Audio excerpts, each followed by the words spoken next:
When Margaret pushed my disabled daughter's wheelchair into rushing floodwater, she thought she was just another powerless parent to bully. She had no idea I was Federal Judge Sarah Martinez, and that her cruel act would cost her everything she valued: her job, her freedom, and her reputation. Before watching full story, comment below from where you watching. Also like and subscribe for more stories. The rain had been falling for 3 days straight. The streets of Willowbrook subdivision were flooded, with water reaching up to the sidewalks. Most people stayed inside waiting for the storm to pass. But not Sarah Martinez and her daughter Emma. Emma, who was 12 years old, had been looking forward to this day for weeks. She had cerebral palsy and used a wheelchair, but that never stopped her from being excited about life. Today was the day she was supposed to get her new art supplies from the craft store. The storm had delayed their trip, but Emma was determined to go. "Mom, please," Emma said, her eyes bright with hope. "The water isn't that deep near the main road. We can make it to the store and back." Sarah looked out the window. She was a federal judge used to making tough decisions. But when it came to her daughter, every choice felt enormous. Emma had been through so much in her young life: surgeries, therapy, endless doctor visits. If a simple trip to the craft store could make her happy, Sarah would find a way. "Okay, sweetheart," Sarah said. "But we'll take the safest route, and if the water gets too deep, we turn around immediately." Emma cheered and clapped her hands. Sarah helped her into her waterproof jacket and made sure her wheelchair was properly secured with the rain cover they had bought for situations like this. They left their house on Maple Street and started toward the main road. Sarah walked carefully beside Emma's wheelchair, guiding it around the deeper puddles. The water was ankle-deep in most places but manageable. That's when they encountered Margaret Thornfield. Margaret Thornfield was 63 years old and had been the president of the Willowbrook Homeowners Association for 8 years. She took her job very seriously, perhaps too seriously. She had short gray hair, always wore pearl earrings, and carried a clipboard everywhere she went. Even in the storm, Margaret was out patrolling the neighborhood, looking for violations. She wore tall rain boots and a bright yellow raincoat that made her visible from blocks away. "Excuse me," Margaret called out, marching through the water toward Sarah and Emma. "You there. Stop right now." Sarah paused, confused. "Is there a problem?" Margaret pointed her pen at Emma's wheelchair. "Yes, there's a problem. According to HOA Rules Section 4.7, no wheeled recreational vehicles are allowed on the sidewalks during emergency weather conditions." Sarah stared at her in disbelief. "Recreational vehicle? This is my daughter's wheelchair. She needs it to move around." "I don't care what you call it," Margaret said, her voice sharp. "Rules are rules. The HOA board voted on this policy to prevent damage to the sidewalks and landscaping. You need to take that thing back to your house immediately." Emma looked up at the woman with confused, hurt eyes. "Mom, what's wrong with my wheelchair?" Sarah felt her anger rising, but she kept her voice calm for Emma's sake. "Ma'am, my daughter has cerebral palsy. This isn't a recreational vehicle, it's her mobility aid. We're just trying to get to the craft store." "I don't care if you're trying to get to the moon," Margaret snapped. "HOA rules apply to everyone equally. No exceptions." Sarah took a deep breath. In her courtroom, she dealt with difficult people every day, but this woman was testing even her professional patience. "Mrs. Thornfield. Margaret Thornfield. HOA president." She said it like it was the most important title in the world. "Mrs. Thornfield, I understand you have rules, but surely they don't apply to medical equipment. My daughter isn't hurting anything by using her wheelchair." Margaret's face turned red. "Are you arguing with me? Do you know who I am? I have the power to fine you, put a lien on your house, and make your life very difficult in this neighborhood." Emma started to look scared. She had never seen an adult be so mean for no reason. "Mom, maybe we should just go home," Emma whispered. But Sarah wasn't about to let this bully win. "Mrs. Thornfield, I think there's been a misunderstanding. The Americans with Disabilities Act clearly states." "I don't care about any federal act," Margaret interrupted. "This is private property and HOA rules supersede everything else. You have 5 minutes to get that wheelchair off the sidewalk, or I'm calling the police and issuing you a violation fine." That's when Sarah noticed something. They were standing near a storm drain where water was rushing past. The current was stronger here and the water was deeper, almost knee-high. "Fine," Sarah said. "We'll find another way around." She started to turn Emma's wheelchair toward the street, looking for a safer path. "No," Margaret shouted. "You can't use the street either. That's also HOA property. You need to go back the way you came, through that water." She pointed toward the flooded area near the storm drain. That's not safe, Sarah said firmly. The current is too strong there. Not my problem, Margaret said. Should have thought about that before you decided to break HOA rules. What happened next would change everything. Sarah was trying to find the safest path when Margaret, impatient and angry, decided to take matters into her own hands. She walked over to Emma's wheelchair.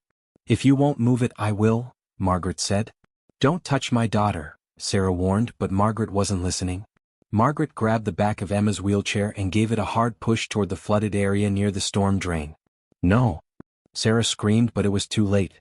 The wheelchair rolled down the slight slope and the front wheels hit the deeper water. The current immediately grabbed hold of it.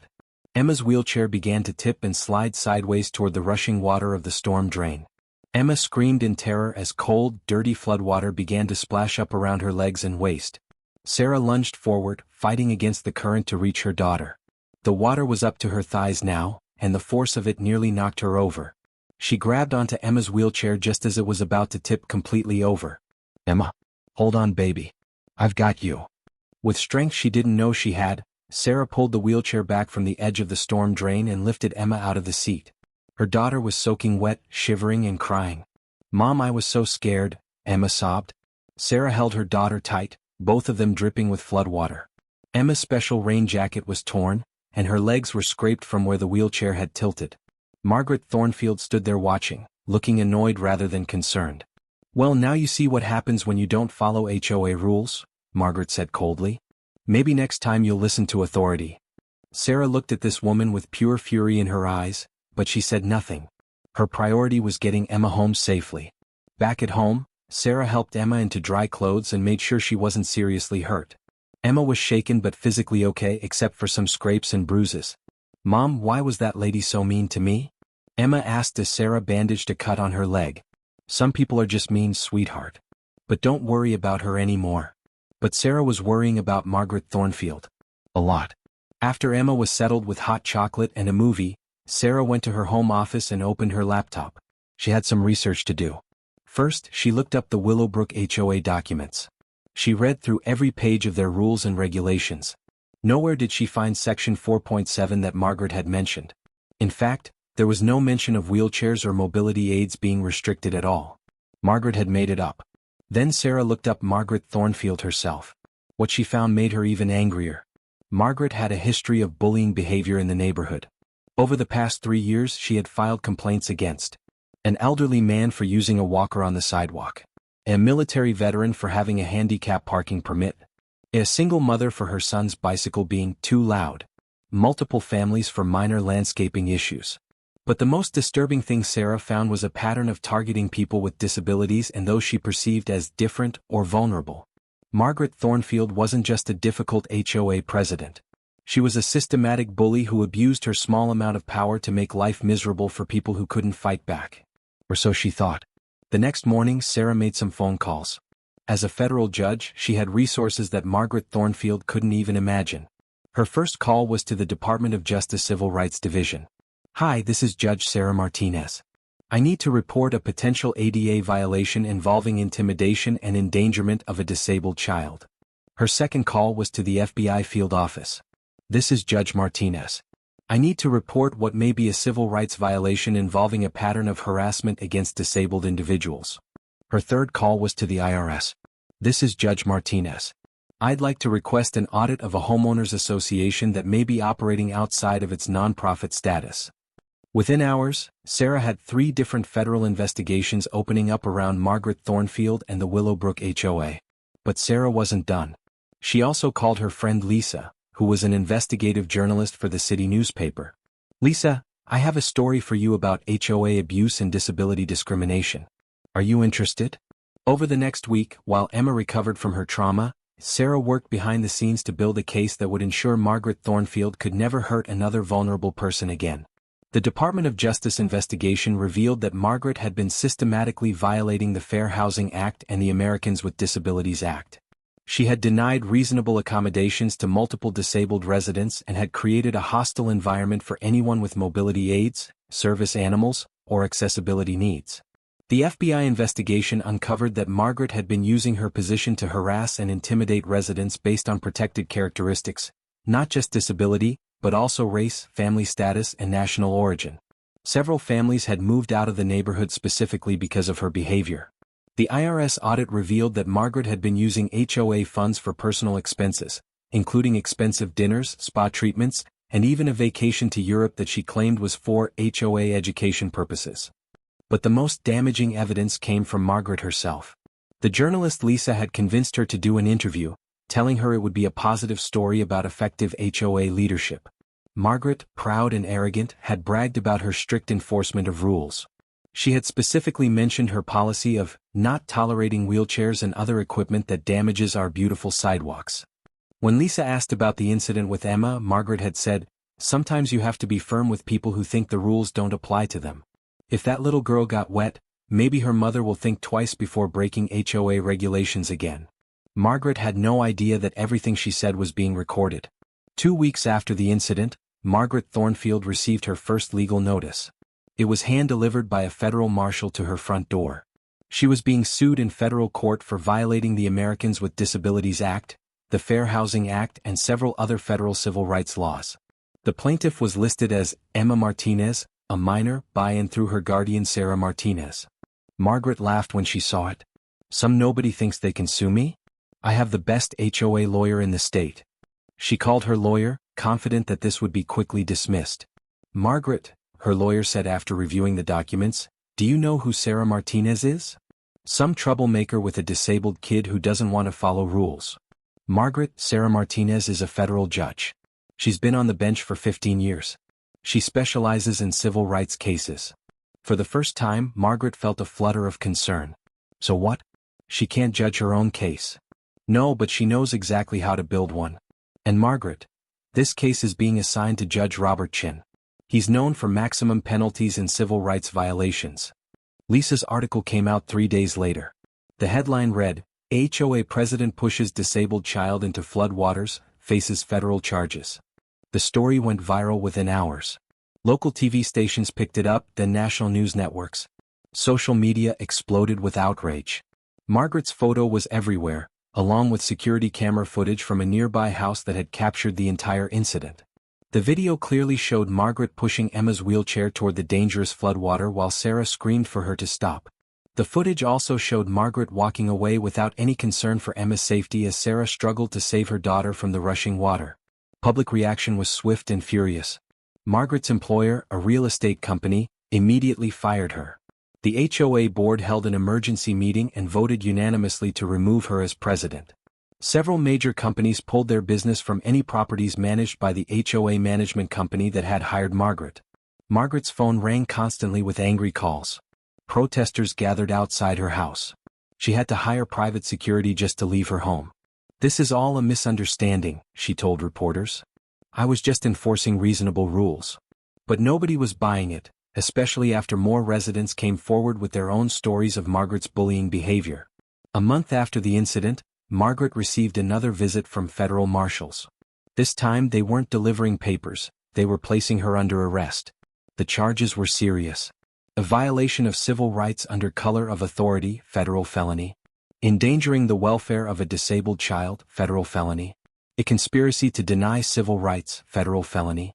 A mail fraud related to misuse of HOA funds, federal felony. Tax evasion for unreported income, federal felony. Each charge carried a potential sentence of up to 10 years in federal prison. Margaret's bail was set at $500,000. Her assets had already been frozen due to the IRS investigation, so she couldn't afford to pay it. She sat in federal detention, finally understanding the magnitude of what she had done. Her public defender tried to negotiate a plea deal, but the prosecutors weren't interested in being lenient.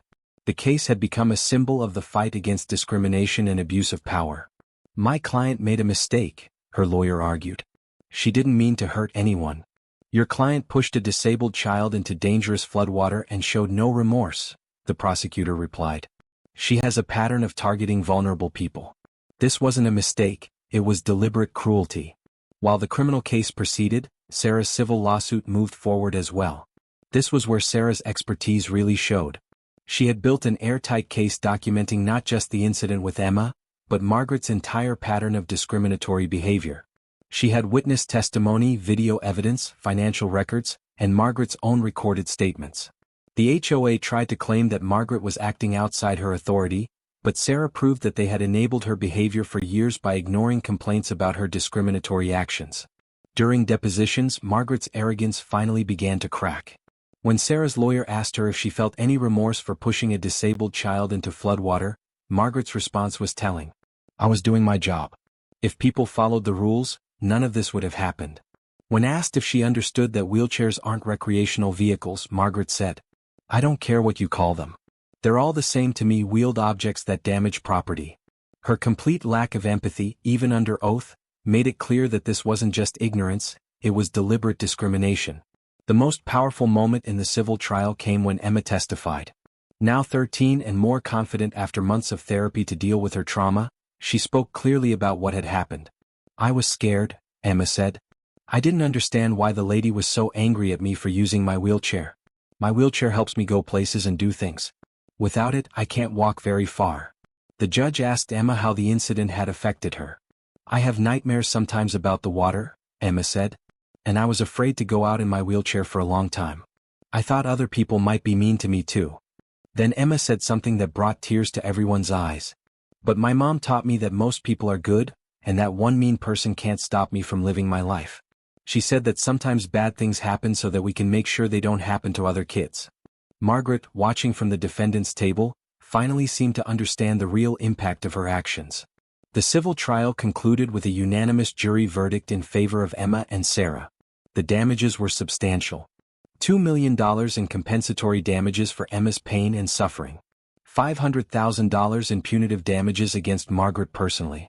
$1.5 million in punitive damages against the HOA. All legal fees and court costs. An injunction requiring the HOA to implement comprehensive disability accommodation policies. But more importantly, the verdict sent a message that discrimination against disabled individuals would not be tolerated. The criminal trial followed 6 months later. Margaret, facing overwhelming evidence and the possibility of decades in prison, finally accepted a plea deal. 5 years in federal prison. 3 years of supervised probation. $50,000 in fines. 500 hours of community service working with disability advocacy organizations. Permanent ban from serving in any HOA leadership position. At her sentencing hearing, Margaret finally showed some remorse. "I realize now that I was wrong," she said. "I let power go to my head and I hurt innocent people, including a child.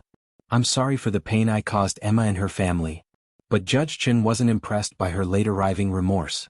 "Mrs. Thornfield, you had years to recognize that your behavior was wrong. Multiple people tried to tell you.